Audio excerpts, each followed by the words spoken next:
Hello, and welcome to Brettcast Transformers Talk. I have been watching Transformers TV shows since Transformers Cybertron was still on TV. There are some, like Cybertron, that don't hold up today, but they are not what I would consider to be bad. The Unicron trilogy isn't bad, it's just really cheesy, just like watching episodes of G1 now is. So far there are only 2 Transformers shows that I consider to be truly terrible. And that is what we're going to talk about now. Now, I did a whole video about issues with the Prime Wars trilogy, but I don't currently hate it as much as I do the 2 that I'm going to be talking about now. The first show that I really don't like is Transformers Animated. I was going to try to go through this in a fast manner, but I am going to go through this in as much detail as I want to. So the first problem is the animation and character models. The animation is really bad, and this lends to some really poor looking character models. Look at Optimus Prime. He looks too flat and awful, not to mention the long legs that start out thin and tiny and then huge, and the way he stands gives this weird curve in the back. Most of the Autobots are really bland characters with the exception of Prowl, who gets the most character development in this show, and Jazz, who I'm a bit biased because he's my favorite Autobot. This version of Prime is definitely the weakest version, especially since they took his blaster away in favor of water-shooting cannon things. And we can't forget the other Prime, Sentinel Prime, who is only around to piss off Optimus and eventually be forced to work together and then at the last moment become sort of friends. Bumblebee is the usual hothead kid who learns stuff even though he never really does learn anything, and he's pretty annoying. Ratchet is more Ironhide with the old war hero type. We have Bulkhead, who is just portrayed as the big and stupid guy, and that's pretty much it. Then we have Sari. Sari is just as annoying as Bumblebee, and I really don't like her, especially since she has that key that is basically a plot device to get people out of impossible situations. Then, towards the end of the series, she uses the key on herself, and we find out that somehow she's a Cybertronian proto form, then turns into a teenage thing for all you deviant art people to make some interesting art of. Oh, and I almost forgot Ultra Magnus because he's totally an interesting character. Megatron is alright, but is by no means the best Megatron. Since G1, that spot is for the Megatron in Transformers Prime. Oh, did I mention that Megatron spends all of the first season as a head? Yeah. Lugna in the constructed console purpose is to be the archenemy of Bulkhead. Blitzwing was the best Decepticons because he's pretty faithful to the G1 character with the cool addition of having 3 personalities. Then we have Starscream, whose sole purpose is to be an annoyance to Megatron, especially with that episode where Megatron kept killing him, and the Allspark fragment inside of him keeps bringing him back to life until Megatron figures out what was going on and then ends Starscream for good. Well, I think. I haven't seen this series in a while, so I could be wrong on that. Then there's the piss-poor representation of Soundwave. I don't know what to say other than he's pretty much made by humans. He's the reason we have a whole episode where the Autobots become humans, because that was super original. The biggest thing I really don't like about this show is that it really portrays the Autobots as very weak. I mean, this is why we have episodes where some weird league of costumed heroes that are humans go around doing crime and then the Autobots go and stop them. These episodes are just like, come on!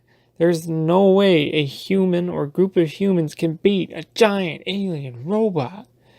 What are the Autobots made of? Tin foil? I especially despise that Headmaster guy. Like, I know you wanted to make a reference to the Headmaster show, but you could have found a better way to do it than this. Finally, this whole show is more anime-like and less cartoon-like. It has those mandatory transformation sequences where they show the character transforming with anime action lines everywhere. I guess this is why they call the show Transformers Animated. but I have anime that is a hell of a lot better animation quality than this show does. This show could have been so much better. I'll admit that this show has some good episodes, and are the episodes that actually further the plot, while filler episodes are just garbage. Transformers Prime had an episode that was just a retelling of previous episodes, and they managed to pull that off in a better and more interesting manner than the filler episodes Animated has. So, the second show I really hate is Transformers Robots in Disguise, the 2015 version. I have slight mention in a few of my other Transformers video talks about how much I hate this show, and now I'm really going to tell you why. Now, this show had a good premise in its early stages, I will admit that, and yes, I was really excited for this show before Season 1 ever aired. A show without Optimus and Megatron could be very interesting if done right.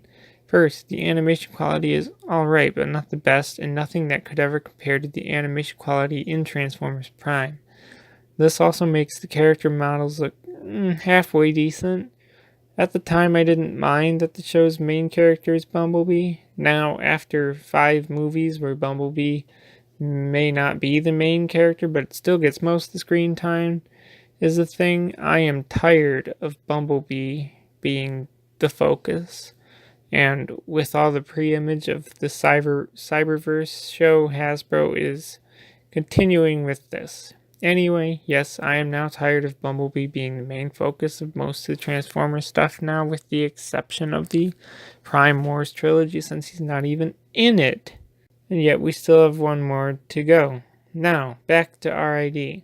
Bumblebee basically gets thrown into a leadership position and has to learn how to be an effective leader through episodes that focus on his character development. Moving on to the characters, so we already covered Bumblebee.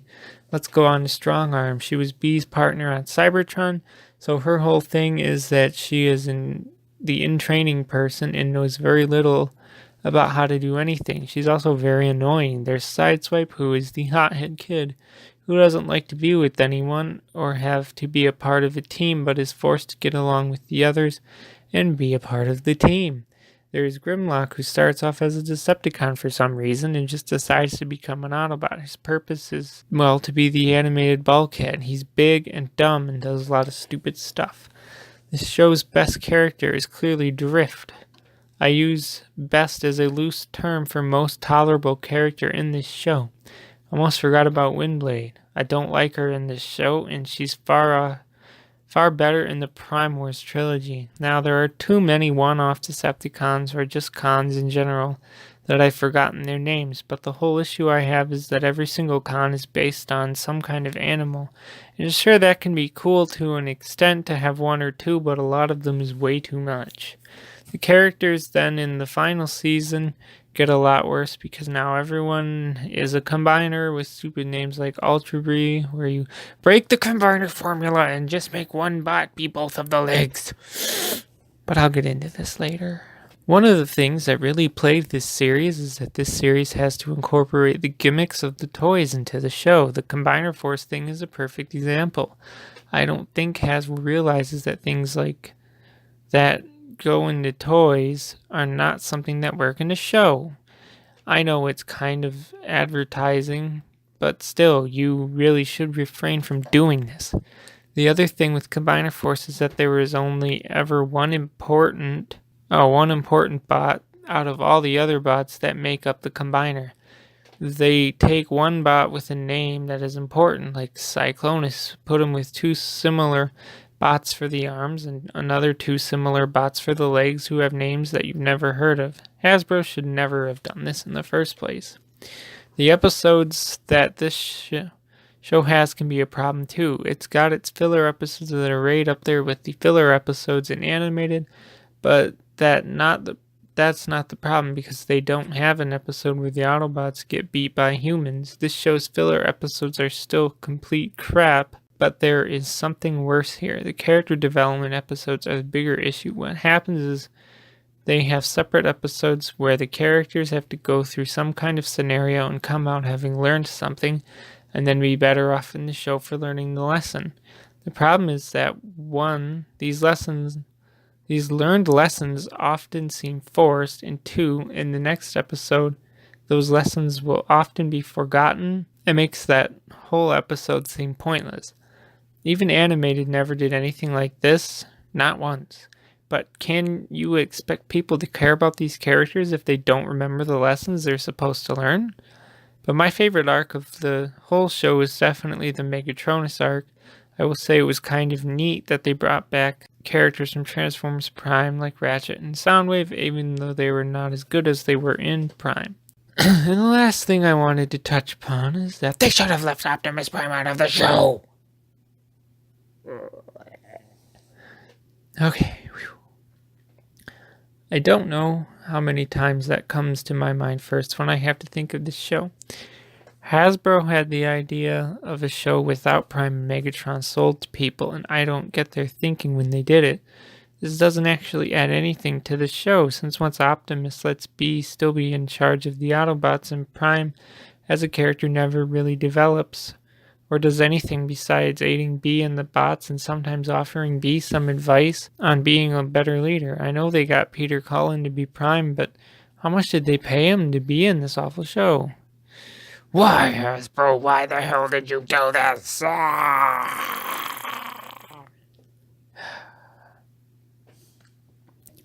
I think for my health I better end this here.